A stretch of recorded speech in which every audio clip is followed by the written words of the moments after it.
Hi friends, তো চলে এসেছি আরেকটি ভিডিও নিয়ে। আর দেখো একটুখানি অল্প পাস্তা নিয়েছি, যেহেতু আমার ছেলে খাবে। ওর বয়স যেহেতু মানে 2.5 বছর, তো খুবই ছোট।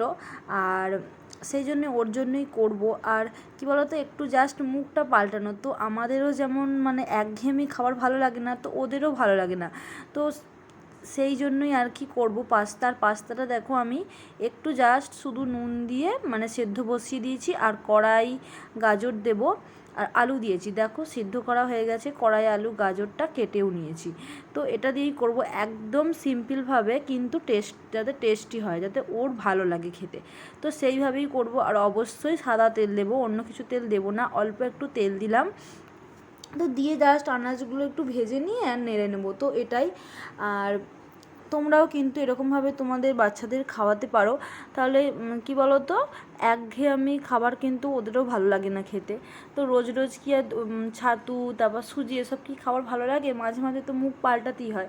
কিন্তু আবার কি বলো তো, মুখ পাল্টানোর জন্য এমন তো নয় যে রিচ খাবার করে দেওয়া, সেটাও করা যাবে না। তো সেই জন্য হালকা তেল দিয়ে, অথচ সবজিও এখন থেকেই কি বলো তো, ও আবার সবজি পাস্তা করলে না, ওই সবজিগুলো খায় না। তো সেই জন্য কী করেছি, একদম ছিঁড়ে ছিঁড়ে করে কেটেছি, যাতে পাস্তার সঙ্গে পুরো মিশে যায়।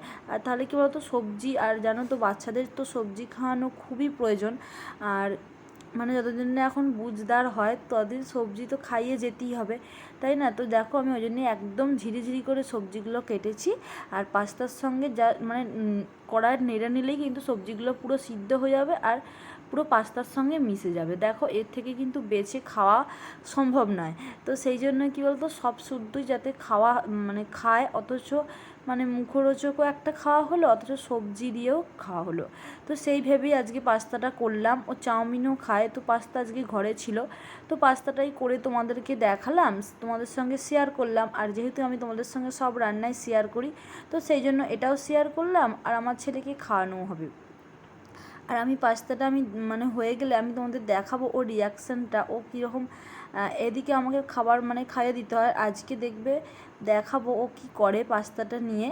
আর দেখো আমার কিন্তু পাস্তা হয়ে গেছে, এই যে দেখো। আর এতে একটুখানি জাস্ট এমনি সস দিয়ে দেব, তাহলেই কিন্তু রেডি হয়ে যাবে। তো কিছুই ব্যাপার না, ও বাচ্চাদের জন্য এটাই কিন্তু ঠিক আছে। এর থেকে আর বেশি রিচ করা একদমই উচিত নয়, যেহেতু একদমই ছোট, ওর বয়স হচ্ছে 2.5 বছর। তো এর বেশি আর কিন্তু রিচ দেওয়া উচিত নয়। দেখো ও নিজে নিজেই খেতে শুরু করে দিয়েছে পাস্তাটা। বুঝতেই পারছো ভালোই লেগেছে, তাই না? নিজে নিজেই খাচ্ছে। তো আর কি, দেখো টাটা।